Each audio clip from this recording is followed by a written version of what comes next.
All right, guys, time for a real conversation about fragmentation and integration. Two really fun things to talk about, especially in content creation, because a lot of times we don't think about it, but we are all editing ourselves based on who we're with and where we are and what we're around. What we haven't always known, but is continuing to be revealed at a faster and faster rate, and is very exciting, is that you have all kinds of neurological and biological mechanisms that actually pick up on and translate nonverbal communication for you. We need to know how other people feel and react.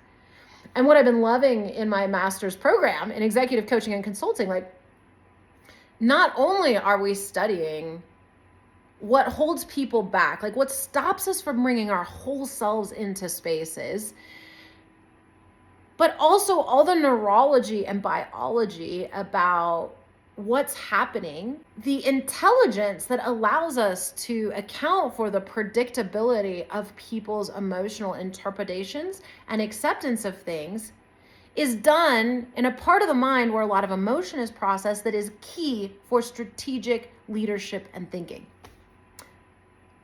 Put more plainly, we didn't know that to be a really strong strategic leader, that it requires the same part of your brain that processes your emotions, I should say. So whether you're astute and practiced at that will impact your ability to be a successful strategic leader. This gets, of course, into emotional intelligence, EQ, because a strategic leader has to know how to make a plan and then roll it out so it is well received by the people. And those are different things. Making the plan and being able to understand how it's going to be received and make it work for everyone is actually part of the brain.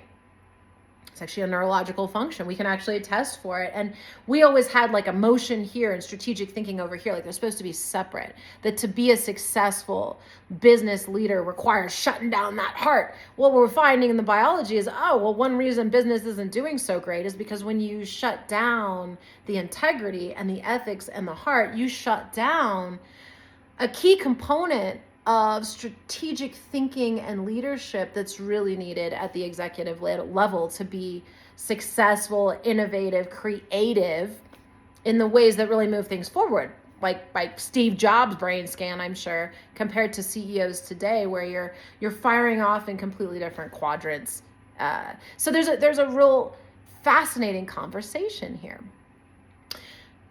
But as I've been working on, so part of our curriculum is also working on ourselves, as you can imagine, becoming executive coaches and consultants, and going to a school with a psychologist who has some really great, it's not even mental health, it's actually character structure development. It says, hey, everybody has character issues. We need to be having more character in the world. How do we amplify the strength of people's character? And Dr. Townsend has a great mechanism for it, and integration is part of it. So going through it, you start to see, wow, okay, so I fragment myself in all these spaces. Part of that I have to do for survival. I can't be the same person in all places. Or can I? Why am I not? Well, this is where I started to play around with as I went through this process. And what was fascinating about it was not only did I start to bring a more whole self into places where I had been bringing an edited fragment and experience the strange friction it causes, and it's not strange, but it is when you really start to live it out. But also I was posting content. Well, if you notice what's happening with content, so here's the first thing you realize is that when you are editing yourself, other people are editing for you. You may not know it. It's not a conscious ask. Like I'm telling you, there are biological and neurological mechanisms for this that we are not always conscious of. We think we're bringing our whole selves into places, and we don't. That's why I'm trying to bring it conscious, and it's become more and more so for me, because when you edit yourself, you realize other people are editing for you. When you stop editing, they get resentful because they're editing for you. And well, you better watch out. They might bring their whole self in. And it's like, well, please do. And then I realized that we only want to watch fragmented content online because no one wants a whole person. Everybody just wants to look at what they want to look at nonstop. And in short segments, like we don't even have pauses, normal inflection.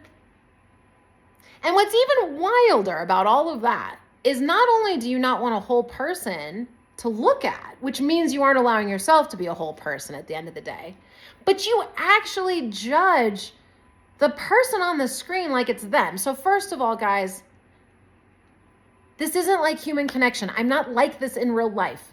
You are watching this, which means I have to bring double the energy to make it interesting because you're not here and we're not sitting here and I'm talking for a while. I am not this stimulating in real life. I have to bring all the energy to the video, right? I'm very, very boring actually in real life. And it's fascinating to watch. And then everybody's watching everyone else going, which fragment of mine should I amplify? And since I edit myself everywhere I go in life, I'm just going to edit myself online some more because that's how you make money. So I'm going to find the right fragment and then I'm going to edit some piece of myself into that and try to make money. And it's all this just canned, fragmented content that's so uninteresting to me, but I guess interesting to everyone else. And we get a lot of comfort in editing and fragmenting, but what's happened to us is we have become, we have underdeveloped skills in conflict management, in being able to honestly express ourselves. In connection is where we really pay the price, right? Intimacy. If I can't be my whole self, even in relationships online, especially when those are some of my only relationships, if I can't be my whole self at work, when those are really some of my only relationships, if I can't be my whole self at home, those are some of my only relationships. We don't have a lot of community. So where do I get to be my whole self and where am I comfortable with that?